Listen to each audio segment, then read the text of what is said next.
I'm nervous. What you nervous about? Jeez.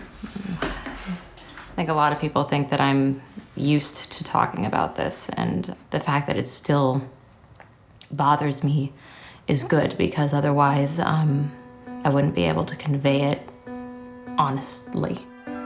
No one can really explain the exact sequence of events that unfolded here at the house last November. Amanda Knox and her ex-boyfriend face murder and sexual violence charges in connection with the death of 21-year-old British student Meredith Kircher. Well, the house where Meredith was murdered still holds its secrets. In a case being watched so closely in Italy, America, and Britain. Who is Amanda Knox? Is she the innocent, fun-loving American student she claims? Or a debauched and ruthless young woman? I think people forget this. I was having the time of my life in Italy, wandering the city and being there when the flea market came to town and eating roasted chestnuts on the Duomo steps and just people watching. I was 20, Meredith was 21. I was the one who barely spoke Italian. I was the one who was overly enthusiastic about everything. And Meredith was like, okay, let's go have pizza. And it was great. I really appreciated her just being there and being this warm, welcoming presence. I was into like classical Italian music. And so when I saw this flyer for a classical music concert that was gonna be at my university, I was like, yes. I invited Meredith to come along with me, and we went to the music concert, sat next to each other, and I just made eye contact with this Italian guy who was a nerdy Italian guy. And, you know, he was cute, and I thought he was cute, so I kind of like did the eyes and smile and you know, smile back, and you pay attention to the music. And then at intermission, Meredith had to go and meet her friends, and so she got up and left, and then Raphael swooped in and took her spot. And then, you know, from then on out, I was in puppy love, and we did everything together. At this point, did you have any inkling that your life would never be the same? No. Meredith Kircher was found lying in a pool of blood with her throat slit. Was it a sex game gone horribly wrong? That's what Italy's Supreme Court wants to find out. I felt like I was alone in the world.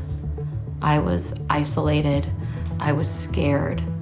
I could not make sense what was happening to me, and that made me feel so small. The most compelling feature of this trial has been the character of Amanda Knox. Prosecutors believe that Knox murdered her friend as part of a drug-fueled orgy. Jealous and manipulative, suggesting she was sexually adventurous and somehow deviant. I was in a jail cell, and I did not have access to international news. What I didn't understand for a very long time was that the courtroom and the media were feeding each other. The trial was obsessed with sex. What they obsessed over was whether or not I had condoms in the bathroom, whether or not I had a vibrator. They came up with a whole theory about a sex game that I orchestrated that ended in Meredith's murder. British tabloids painted a picture of a wild party girl with a dark side. Meredith was relaxing in her room, studying, when she was attacked at knife point. Prosecutors believe that Knox murdered her friend as part of a drug-fueled orgy. Solecito held her down, and then a second man forced her to have sex. Amanda Knox cut her throat. Killed Meredith in a drug-fueled sex game gone awry. Cut the throat of her friend while involved in an extreme sex game. That was the only story that they could put in front of people that was compelling enough to carry through a conviction. It didn't really hit me, though, how big and all-encompassing the media was until I finally got out. American co-ed Amanda Knox walks free. This was an extraordinary day in Italy and all over the United States. Immediate liberation. She didn't commit the crime. The words of the judge. For 4 years, Amanda Knox has been in jail. Tonight, she's free. I finally saw it. I finally saw it in the flesh, where on the way out of the prison, I am being chased by paparazzi. Less than 2 hours, Amanda Knox and her family will arrive here in Seattle. You know, the last time she was in this airport 4 years ago, she was just a student heading off on a school year abroad. I thought I was just gonna go home.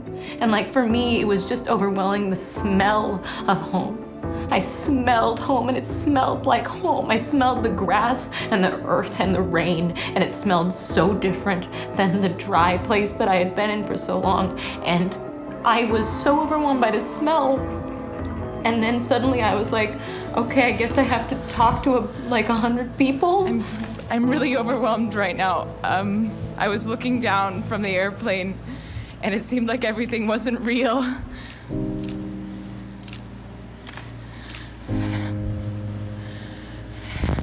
I just want, my family's the most important thing to me right now, and I just want to go and be with them. And while I was overwhelmed with this, I was being asked to be ready to stand up to the judgment of others. I don't get to be anonymous, ever, ever. And I think that's a thing that people don't think about very often, because most people get to be anonymous at least sometime. I don't get to swipe on Tinder. I don't get to wear a t-shirt with a skull and crossbones on it. I don't get to make a dark joke. I could not be certain that someone befriending me wasn't doing so to get to me. For me, I think the most drastic challenge was finding love and feeling like someone loved me for me.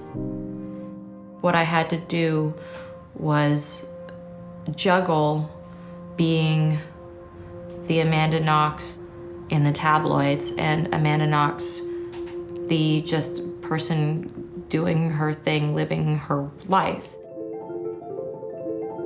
So yeah, I went and got a job. Yeah, I went to university. Yes, I even made a friend in poetry class. And yes, I even eventually fell in love. But I could not do those things if I didn't accept what had happened to me as a part of who I was. I want to acknowledge that this stuff is happening. I want to discuss it in a way where human beings and women can come together with really disparate examples of the same thing and find common ground and prove that we're not crazy for saying that it's happening.